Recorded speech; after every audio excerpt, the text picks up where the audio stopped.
Soul Shifts is all about consciousness, tapping into our inner knowing and deepening our connection to Source, the God within us all. Soul Shifts with host Michele Cempaka will share many tools to help you navigate through these challenging times so that you can rediscover and embrace your purest potential. Expert guest speakers will share their wisdom and practical tools to support you in finding more peace and joy in your life. So please welcome the host of Soul Shifts, Michele Cempaka.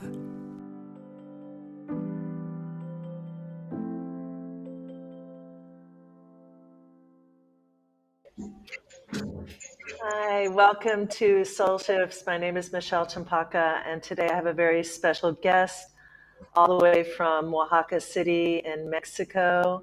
I'd like to warmly welcome Alejandro de Santiago. He is a curandero of Zapotec and Mayan lineages and a Ajqij, or Mayan priest or daykeeper, and a traditional medicine medic, as officially called in his country. So for over 25 years, he has traveled the path of indigenous medicine and spirituality, working alongside his elder teachers and supporting communities in Mexico with traditional healings. His understanding of the need for ancestral indigenous approaches in today's world and keen fascination and awareness of the psyche drives his passion to share elements of his experience with the world. So welcome. So great to have you here, Alejandro. Welcome. Thank you, Michele, for inviting me. Thank you. I feel very honored, and I think we're going to have a lot of this is a lot of fun. Actually, I always love speaking with you and sharing whatever we have to share at the moment. It usually turns out to be very nice conversations. So thank you for the invite. Looks like a Yes. very nice sunset or sunrise coming up in your Sunrise. part I'm in zone. the other side of the world. Yeah, it's the sun is rising here in Bali, and Uh, you've got to love technology that you're in Mexico, I'm in Bali, and we're able to do this show today. I know there's a lot more that I could say about you, and I'd like to give you the opportunity to talk about the teachers you've worked with and who you've been a student of, and any projects that you've been working on. Please enlighten us. okay, sure. Well, we are nothing without the people that come prior to us, right? Ancestors, and not only lineage or blood ancestors, but the actual people that walk and leave the knowledge, like the elders. So I've been, as one of my teachers said, very stubborn. And so I've had the great opportunity of walking with many elders, especially from Mayan lineage, from Guatemala, from Chiapas. I have Mayan blood from my father's side, and also Zapotec blood from my father's side. My grandmother was from this region called Tehuantepec, which is a Zapotec region in Oaxaca. I don't know if you've been there. Um, and also, well, besides more than maybe mentioning their names, it's just like elders that have been very much respected in their community. And I think what's most important is that they have been very consistent or congruent with the path and what they say and what they do.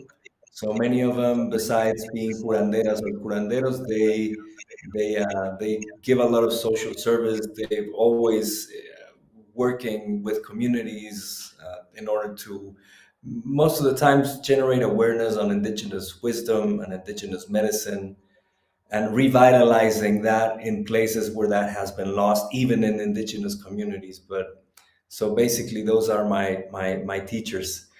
Um, and basically, yeah, So I think I've gotten a lot of. They've been very patient, and I've gotten a lot of nice scoldings sometimes. Wonderful. It's just really an honor to have you here today. And I know we were talking about what is it that people most need to know about at this time that would really help them in their lives. And you mentioned to me reproductivity, and in all senses of the word. And I'd love to hear more about how your work focuses on this, and what are you doing with reproductivity? Um, Tata Julio, one of my teachers, he says that the curandera or the curandero. Sorry about the echo. Okay, so the curandera or the curandero, they or we don't really pick the type of work we're going to do. It's the community that's going to tell us what it needs. Like the actual people that come to us, whether we live in a community or the patients or whomever comes to us. And without me asking or looking for it, uh, it's been one of my focuses has been with the reproductive energy, the reproductive area, um, which maybe more like in indigenous terms would be called the fountain of life or the source of creation or something that is not very westernized and put into a square. No, a friend of mine who is also an indigenous healer, and yeah, he's quite an interesting man, very knowledgeable. He says, well, yeah, I mean, you call it the reproductive system or the reproductive energy, and that's the name that they gave you in school because everything is comes from the reductionist view, right? But no, it's actually much more broader. As I was mentioning, like the reproductive energy or the sexual energy of the sexual organs don't only have to do with attraction, with intercourse, with the identity that you may have of being a female, male, or whatever you choose to, right? So it is that it is a fountain, it is a source, it is a center of creation, right? And as you know, like in Hinduism, you have the second chakra in that region, and in Taoism, they have the lower dantian, which might have some similarities. And uh, what has been very interesting is that we began, and I began to recognize the link between some manifestations or some issues that people had in life that usually take me to that area, that there is an issue locked or blocked in that area. For example, the blockages that we see in that region have to do with an inability to materialize ideas, to materialize businesses, to materialize a specific career, to even materialize a relationship, and to materialize or give actual birth to babies. I don't work with touching people, but many of my colleagues or the weave of healers that I work with, they do. And they see when with women or men, when there's a blockage there, they cannot have babies and they cannot do all the things that I mentioned. Even with certain aspects of purpose, right? Uh, like maybe a very successful person, right? I'm thinking of a patient that's become a very, very, very dear friend, and she's brilliant. She's a scientist, and she's a dean at the university, and she knows there's more to life than just what she's been doing. But it has been very hard for her to give it life, give it life. And there are through her process. she has noticed and we have seen that there are many blocks that come from there. I'm just going to dive into it. But for example, the causes of these blocks have to do with abuse, emotional abuse, sexual abuse, other types of traumas that have to do with the image that we may have of ourselves as women or men, many times, with our identity according to the roles, and like being. I'll give you an example later, but like being a good boy or a good girl or things like that are super basic from childhood, and also traumas and issues that come from the womb, from that period in our lives when we were in our mother's oceans, as the elders call it. Yeah, and also from ancestral baggage, right? Yes. From ancestral Yes. baggage. But usually there is also there are these traumas, and there are these specific fears associated with these blocks, like abandonment. Uh, there's a very peculiar. I'm looking. I'm searching for the word. Sorry. Um, oh my God. Okay, I'll try to remember. But when the child or the person is like really drawn down, right? Like Uh, completely put down, like humiliation, yes, humiliation. humiliation. Yeah, and basically, when those situations are not dealt with or not healed, they develop into problems in that area, from myomas in women, problems with the menstrual cycle or the endometriosis, with cysts, tumors in men, prostate, uh, and it's located in the same place, exactly the same place, colon, and there's usually in both women or men, there's usually pain or ailment in the lumbar sacral region. Mhm. Wow. So I have a little bit of a story to share. Like, um, I had a friend who was diagnosed in November with um, uterine cancer, which is quite aggressive, and she died 3 months later.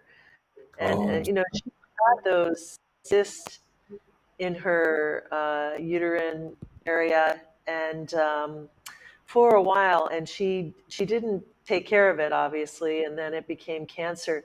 But the cancer became so quick and so aggressive, and I look at her life because I knew her for many years, and she died young. She was only 50 when she died, and she was actually a breath worker. She was doing a very healthy diet. She was meditating. She taught yoga. I mean, she had the what you would call the ideal, healthy, natural lifestyle, and yet she got this cancer. And so it kind of goes back to this idea. And towards the end, I did a couple of healing sessions with her. And in those sessions, we looked at what are your limiting beliefs, and we started to, unfortunately it was a little bit too late, but we worked on that, and we also worked on releasing trapped emotions. And I wish that she had reached out to me sooner. Maybe I could have helped her, but I did feel that she held on to a lot of low self-worth. And even though excuse me, she had a lot of friends who loved her. She had reconciled her issues with her mother, even though I still think there was some deep seated low self worth. And so it kind of seems like that's what you're talking about, that if we don't resolve these issues, they become illness, and it can affect the reproductive system. yes, absolutely, absolutely, and it's crazy. It's crazy the world that we live in, and yes, conditionings, mental conditionings, cultural conditionings, religious trauma. That's big. That's huge. And also, I missed something. It's bad habits, bad Mm. habits, bad habits with having intercourse with just anyone. I mean, you can be polyamorous, whatever. I don't care. It's fine, beautiful, or monogamous. It doesn't really matter. But it's just like picking the right person that fits your energy Yes. and that fits your emotional state and your values. You may not have a long lasting thing, but at least you can you can have something that won't pollute you, because that's Wow. massive. That's massive. Yeah. So those kinds of Wow. habits, and in women in particular, habits like when they are in their menstrual cycle. This is not me that says it. It's like these top healers, these abuelas, these elders that say women, when they're in their menstrual cycle, they shouldn't be walking barefooted in a cold uh, floor, because it's going to affect them, because the body is hot. And if you bring that to the body from the feet, instead of helping release the heat and that energy, it's going to block it. Mhm.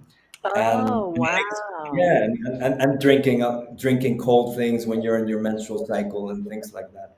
So but Interesting. it's Interesting. super Because interesting.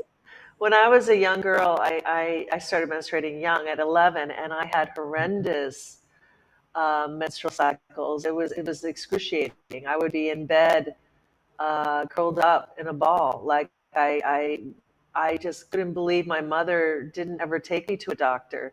She just said, "Oh, that's normal," and that's what I went through.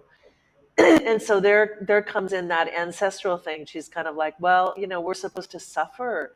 And it was just horrible. I mean, it was really, really horrible. And I don't understand why so many mothers don't uh, don't nurture their daughter through this period. It's really sad because my mother is from Puerto Rico, but she got disconnected with her indigenous roots. Yeah. And so, and she lost her mother when she was a baby. So she didn't really have anybody to nurture her through this rite of passage for women. And I definitely didn't have that from my mother. Um, Fortunately, maybe I didn't have a daughter. I have two sons, but I wasn't taught how to care and nurture for another being through that menstrual cycle. And so I hear about these workshops about womb healing and all of this, and I don't have any connection to it. If I'm honest, I don't feel why do this.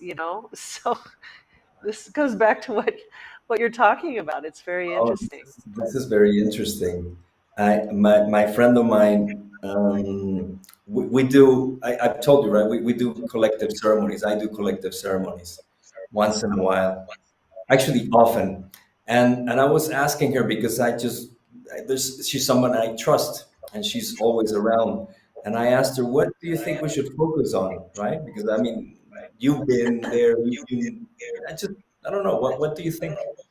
And she said, okay, one of the things is, of course, like working with that reproductive area and whatnot.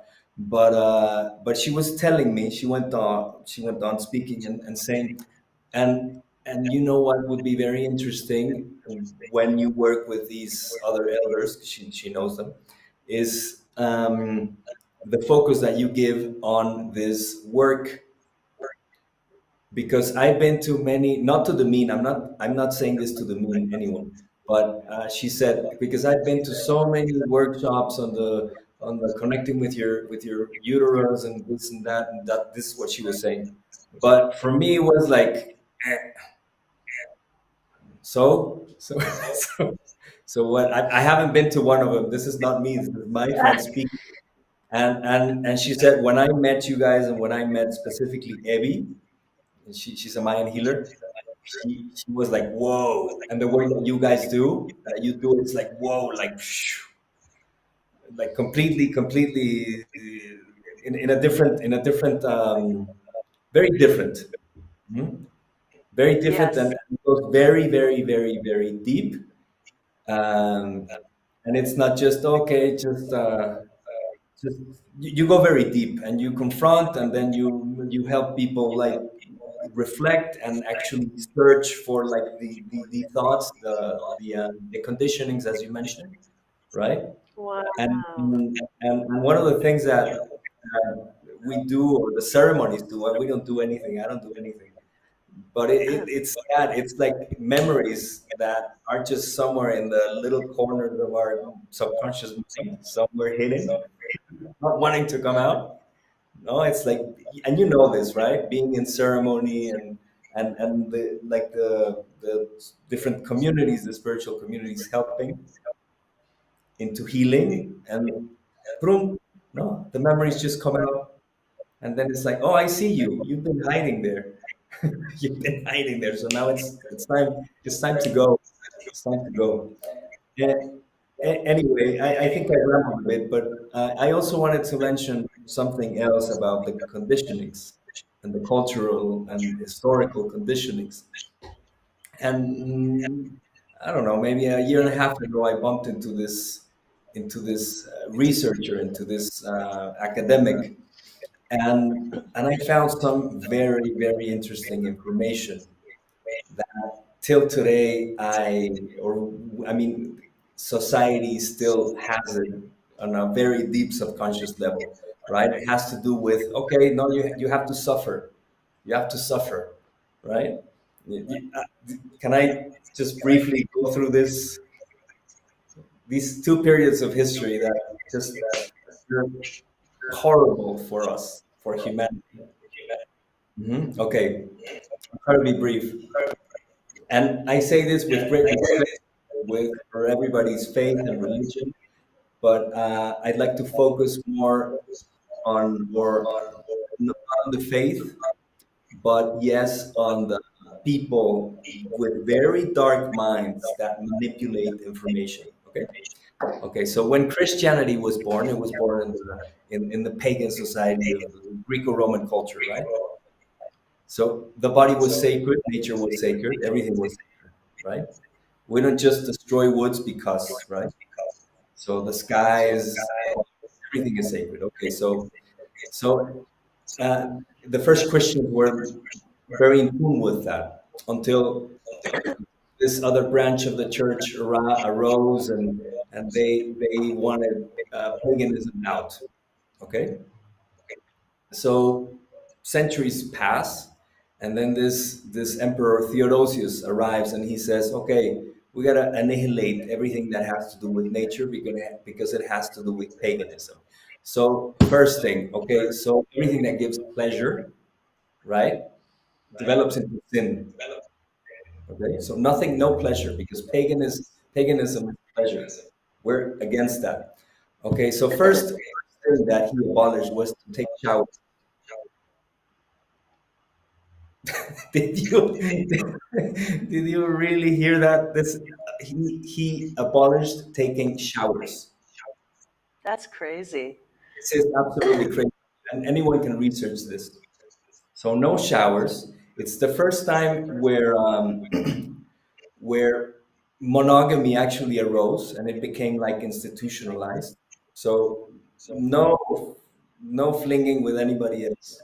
It's, it's just it's just you and your spouse, and that's it. Prohibited to wash your clothes, to yes, this is crazy. Prohibited to have herbs in the house, yeah, and obviously sexual diversity is completely prohibited. Mhm. Because now water gives you pleasure, and obviously pagans, or the indigenous cultures of those times, they they connected with nature, and nature was a source of information, of knowledge, of guidance and wisdom and health. So here comes this, right? Okay, so some centuries later, Justinian comes, right? Now, by this time, people didn't take showers, people didn't wash their clothes. You couldn't wash your house. You could sweep it, but you couldn't wash your house. All animals that had to do with the devil, right? Like cats and serpents and owls, they got killed. So there was this party among rats, and they just flourished. And thus the bubonic plague came, and now Justinian the emperor, he abolished the body. He said the body is at fault, and this that I'm going to say goes much deeper. But okay, he abolished orgasm because it had to do with Greek culture, and there was a Greek myth that said that when we have you heard of it? When we have orgasms, we go to the place of where we come from, and our divine galactic mother just holds us and gives us all these beautiful blessings, and then we come back to Earth, basically. So he prohibits that. And it's a time when heretics and blasphemers and Muslims and witches are um, are hanged, right? And obviously, Yes. and you cannot have intercourse, you cannot have sex.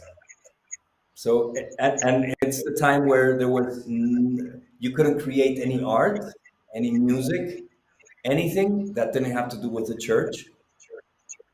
So no culture at that time, no culture, no music, no nothing, no creation, no science, absolutely nothing. People couldn't read because it was something that only the Jews did.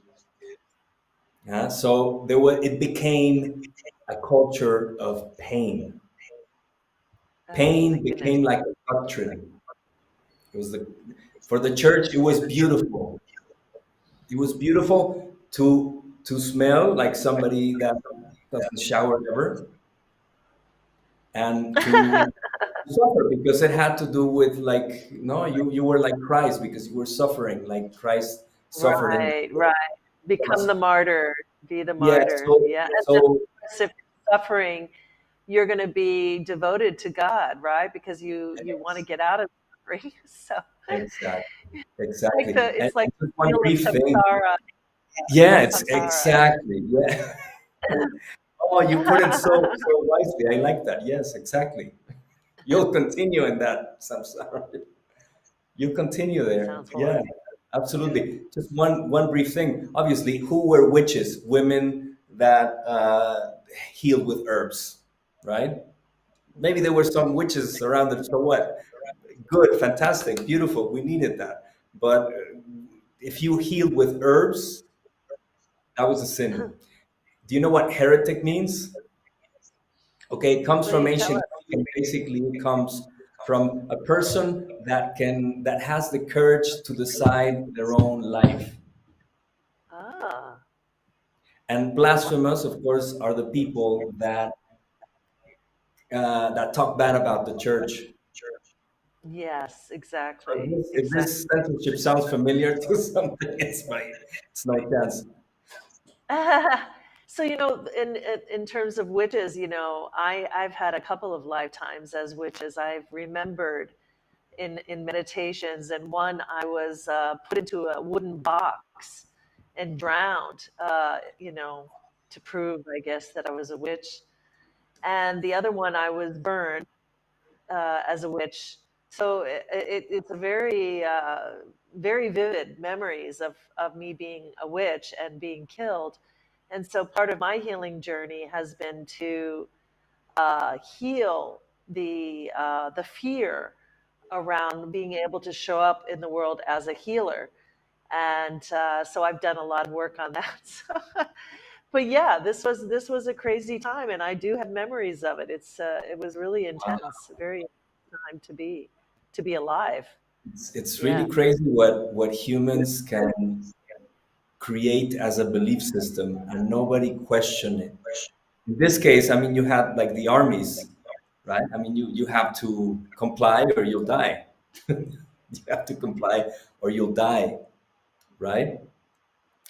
So, I mean, again, all this to say that these historical hangups are still around in our culture, Yes. right? And Absolutely. I'm sure anyone can just catch at least the two, like a couple of them. And obviously, the mean and the most smashed has been the reproductive system and the reproductive energy, because it has to do obviously with pleasure, and then to a degree, of course, it has to do with creating and creating from your heart or from within your true nature. You can call it as you wish, but creating from this deep aspect of oneself has to do with self-expression, whatever it is. It has to do with self-expression. And as this very wise man, Jose Luis Villanueva, said, we come here to express ourselves, not just like expressing ourselves like idiotically and just yeah, just doing silly things, but like really express our soul or our being, express our essence. Mhm. In all things, not only creatively, but in what we like to do, and we create constantly, as you know, right? I mean, just Yeah. we're creating beauty. We're creating a beautiful instant, a beautiful memory, just by connecting with the river, with water, with the trees, with somebody else, right? So uh, yeah, that's the brief journey through piece of history. And as you know, indigenous wisdom or indigenous medicine or culture has to do with the opposite, right? Mm. I mean, again, it's the reproductive area is the fountain of life, or source of life, or center of life. Some, like an elder, call it like Kushlehal Metik or the Kushlehal Mishik, like the belly button of creation. Belly button meaning a center in its broadest sense. So, and obviously it's like cherishing our bodies and just being grateful for our bodies and being and having the ability to give expression to our lives. So when that is blocked because of all these things and conditionings, it's harder to do that, even if Yeah. someone has a very clear image of that. Yes. Yes.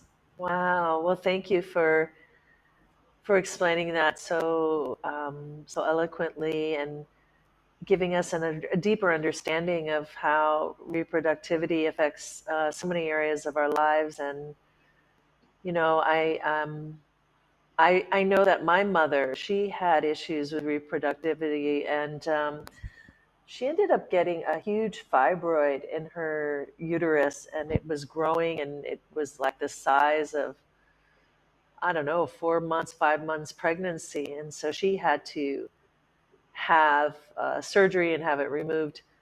And I remember thinking at that time, you know, I know everything is, a lot of it, things are passed on, a lot of things are genetic, but I also made a decision. I wasn't going to pick up that kind of genetic predisposition for this. I was not going to create that reality, and I made a decision that wasn't going to happen, and it didn't. And I do have a good reproductive system, actually, and I get checked up regularly, and I can I can say that I'm very fortunate. But I also wanted to speak to what you said earlier, which was how women need to be careful who their sexual partners are, because we can pollute our bodies with taking in the wrong kind of energies. And I really agree with that. And I have a friend, of course, who will remain anonymous, and she will kind of sleep around with a lot of different types of men. It's not my values, and I try to be as non-judgmental as I can. But she's getting a lot of like UTIs and other problems, and I'm like saying to her, you know, your body, this is your sacred vessel. You're bringing in these energies that aren't of a high frequency. It's affecting your body. Think about what, you know, who you're choosing to be intimate with. And she will say, yeah, yeah, yeah, but then she'll go back on Bumble or Tinder. And so I think, why do you think, I mean, I'd love to hear a male perspective on this. Why do you think women feel that they need to do that? What is it that's lacking in them that they are just going with any partner and not caring about the consequences of mixing their energies with other people? What is your experience with why women are doing that? Maybe even in the indigenous community, I don't know if they're doing that as much, but I'd love to hear your thoughts about that.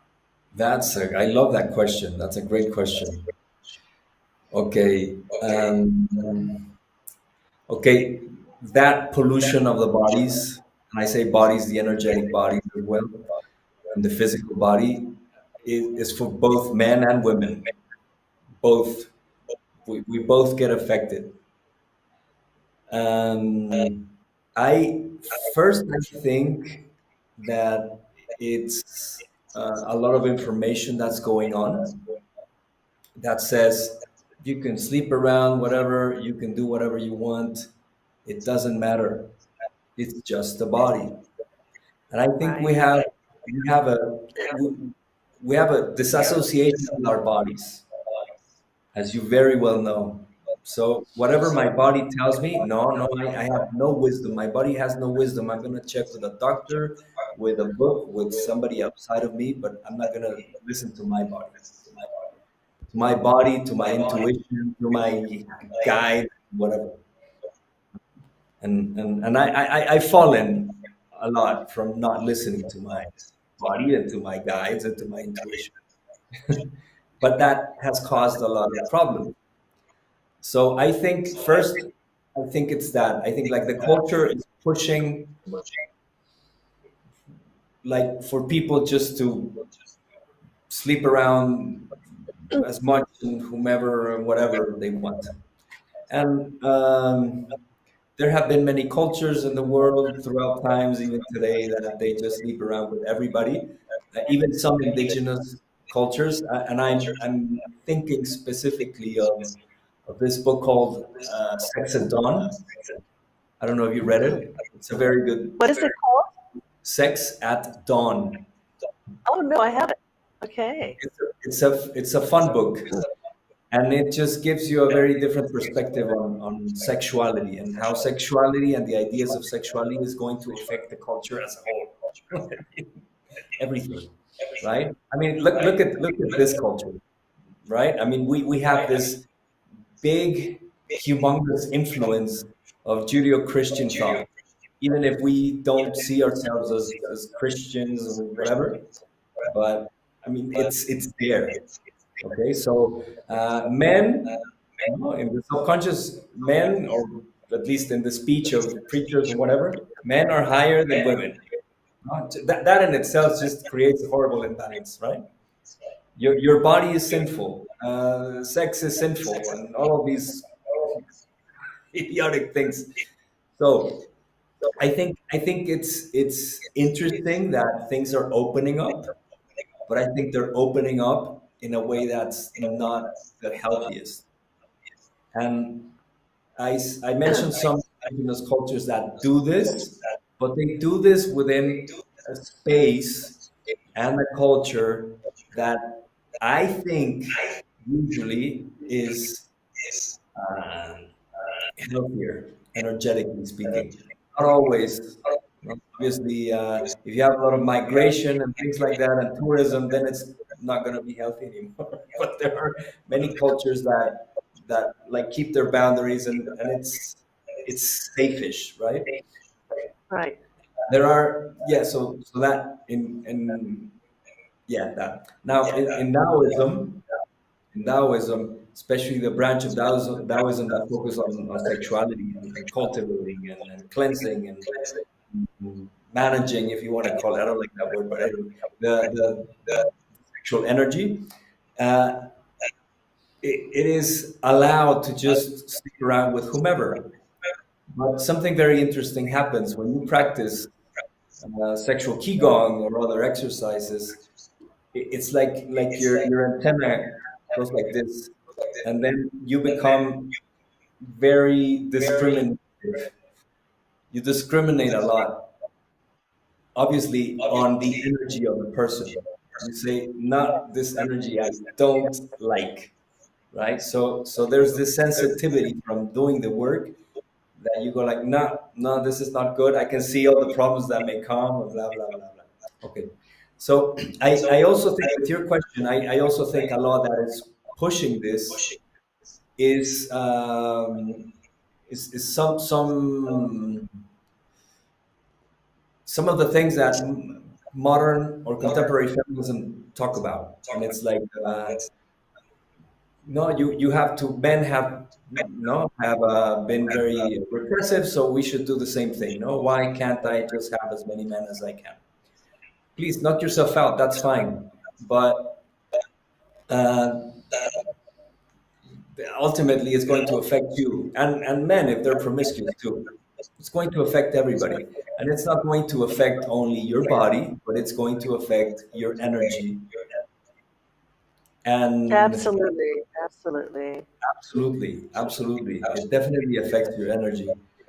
And even I mean, even after you are with somebody, like even not even non-sexually, when you hang out a lot with someone or you spend a few hours with that person, you can feel the influence, the energetic influence of this person to a greater or lesser degree. It doesn't matter, but I mean, you're still interchanging energy. So when you go into this space and you don't do it with the respect and the sacredness, yeah, not sacredness, I was looking for another word, but sacredness, then something very interesting that Taoists say, and some Buddhists say, is that when you go into intimate relationship and there's no love, it depletes the soul, or it obscures the Absolutely, absolutely. I'm going to yeah. take this a little step further, and it's going to be a little controversial, but I was just having a conversation with a friend about this, and it's related to what we're talking about, and it's all about kind of sexual energy vampirism that happens with men and women, especially more so with men being the vampires. So women are by nature sexual healers. We have the capacity to heal men in that sexual intercourse, in that moment of coming together. And I have personal experience with that I didn't realize I was a sexual healer. And I started to get sick and take on, actually mimic, excuse me, some of my husband's ailments. Like I'd never had gout before, and suddenly I was getting gout, and I was like not realizing what was going on. And then I started to realize I didn't want to have sex with him anymore, and I started to sleep alone. So this is almost like a weird random experiment that I didn't know I was doing. And I realized my productivity as well and creativity started coming back. I started having more energy. I started sleeping better. And that's when I realized, like, what's been going on here?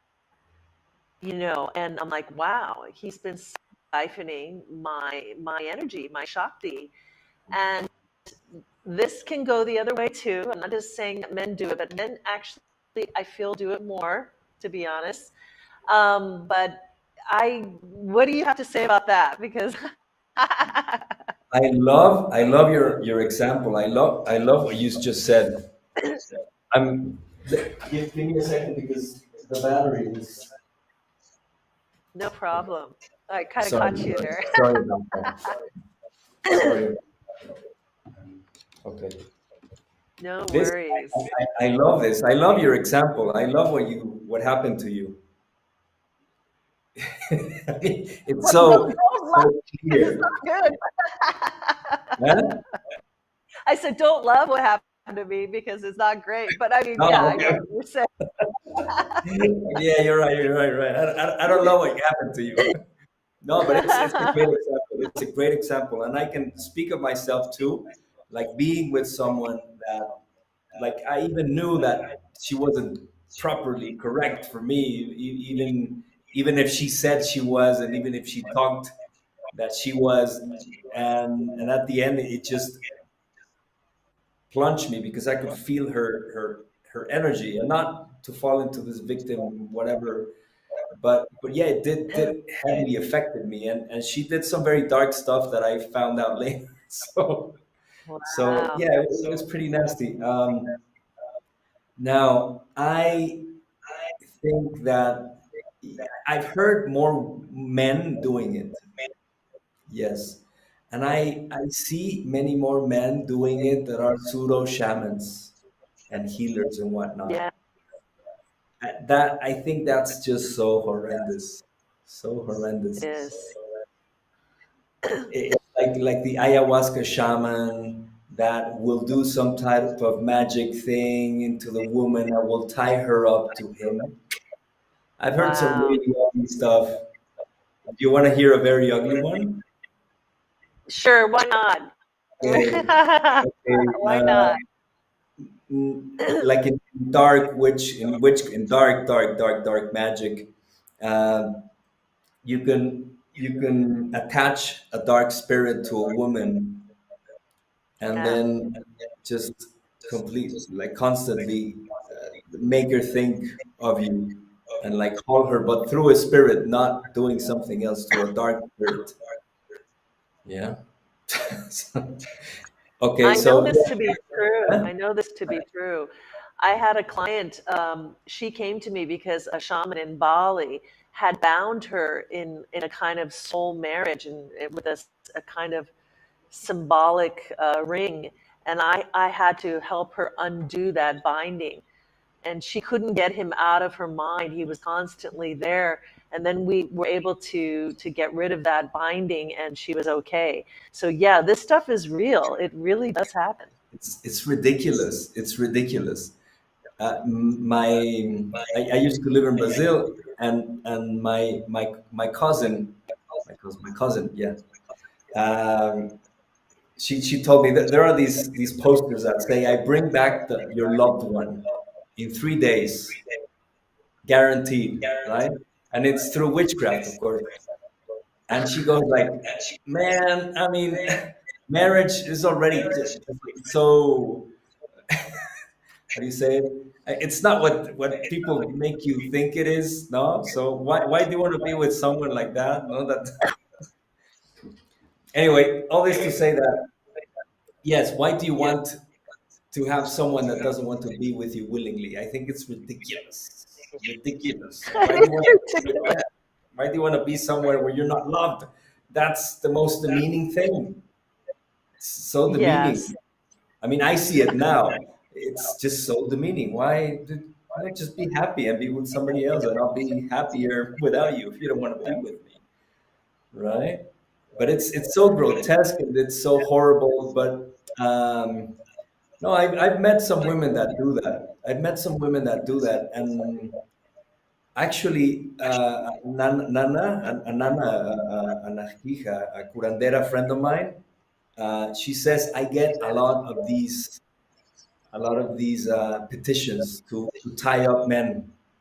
I don't want him to go. I don't want him to do this. I don't want him to do that.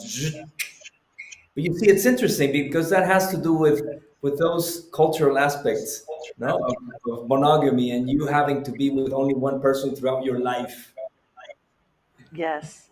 and then the romantic ideas of yeah, you're my half orange, you're my better half, or I don't know. Well, yeah, this is all a fantasy, and I mean, it's interesting because my journey, I was married twice, and the first husband, we're kind of going backtrack a little bit, but you were talking earlier about how sort of like the religion or the programming and how people made sex wrong or dirty. And so the first husband I was married to, he's Muslim, and I had to take a shower before we had sex and a shower after sex. This was what he wanted, and it was getting very strange for me because I was kind of like, well, what's wrong with this act of love? And but he had decided that we were doing something that was defiling our bodies, so we had to be pure to start, and we had to be pure afterwards and purify ourselves. So there's a lot of really weird religious programming that goes on. in society that makes people feel that sex is dirty. And you go back to that whole Madonna whore thing, right? You have to be either pure like the Madonna, the Virgin Mary, or you're the whore. And there's no sort of balance or in between. And this is just continuously being perpetuated in the ideologies and the belief systems here in society. And I don't know the answer how we can break it, but we have to start making that choice like, no, I'm not going to buy into that. I'm not going to perpetuate that belief system. I'm not going to live my life like that. And saying no to religions that try to enforce these types of moralities and belief systems on us. And one of the ways we can do that is to clear our soul contracts with religion and with any ancestral programming that is perpetuating us to believe that sex is dirty or that we are dirty and defiled, that we can actually clear our soul contracts with our ancestral lineage as well. And I don't know why, but I just felt like I needed to say that. So, Yes, yeah. absolutely. And it's very on the point because it's not only sex, it's pleasure. Yes. Uh, Foucault, I think, yeah, Foucault said that when Christianity came to the West, that's when pleasure became something morbid. Is that how you say? It's like, oh, no, it's like something dirty, but that I want to see it, right? Is that the word? Yes. Morbidness? Yeah. Maybe, yeah, more, well, maybe more disgusting, or I don't know. I don't know what the right Disgusting word is. with like curiosity. Oh, curiosity. Oh, I see. With curiosity, it But it's became, like a disgust, like, oh, I don't yes, want that, but then I want it, right? It's like when yes. people gather around like Maybe a morbid curiosity. Yeah, morbid morbid curiosity. curiosity. Yes, exactly. That. Yes. And that's absolutely sick. I believe, and many cultures believe that we should enjoy life to the fullest, not in the super new agey way, but like really try to enjoy like the simplest things at least, and try to enjoy taking a shower. And and I'll give an example with the shower thing. Because you can take a shower and it can just be like an everyday thing that you do. But if you connect with the water, like if you're aware how it feels when it pours through your body, that's going to make a very different experience. And when you connect on another level, you say you give thanks to it and you actually connect to the spirit of the water. That's going to be a very radical change. And you don't need like 5 minutes to do anything. No, it's just like immediate, right? Yes. Saying hello, spirit of the water, whoosh, and it becomes a very different situation that can cleanse you in many ways, and you become bonded, or you more than you becoming bonded, you're aware that you are bonded. Yeah. So again, it's Awesome. like breaking this sense of separation from our bodies and from nature and from everybody else. And those ideas not only have created these damaging thoughts on sexuality, but also on how we connect with people and how we see life as, oh, it's so painful.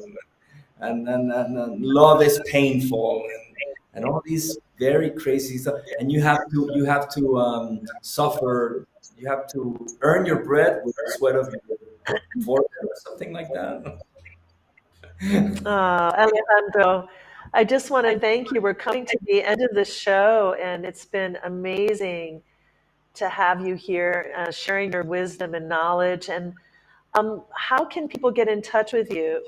Um, please, please let us know what's the best way to get in touch with you. Sure. Let me just very briefly say there are many ways, as you know, in indigenous medicine to heal this. through ceremonies, baths, soul retrievals. So if anybody knows someone well reputed like Michele, then go and get this help to deblock that. Me, well, through Instagram, maybe one Ukush, UKUSH, UKUS, oh my God, UK, U1, the number one, UKUSH, yes. One push. Yes. Dot I guess that would be, or my website, it's also oneupush.com. Wonderful. We'll post it in the description, and people can reach out. For those of you who are in Mexico, perhaps you can do in-person work with Alejandro, I or you also do also remote, do Zoom and video I do call. ceremonies remotely, actually. Wonderful, wonderful. Thank you so much for being here Michelle, today, for all the great information I, you've shared. It's I so wish I had helpful. more time to speak with you and maybe listen to you more. Well, many blessings to you, and I'm just going To you to too. many And blessings. let me just give thanks to also the guardian spirit of this day, to the Ajqij, who is the guardian spirit, the spirit of the path, of the energy that pushes us forward, and to Great Spirit, and to the ancestors, and to your ancestors. Thank you, and to the four elements. Muchas gracias. Thank you to the elders. Thank you. Gracias a Gracias. todos. Ah, Gracias, Michelle. aho. Thank you. Gracias. This has been Soul Shifts with host Michele Cempaka.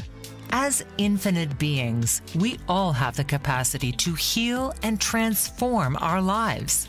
Soul Shifts is a gift to humanity. It is Michele's way of supporting you on your journey to realizing your infinite potential. Tuesdays, 6 p.m. Eastern on the Bold Brave TV network.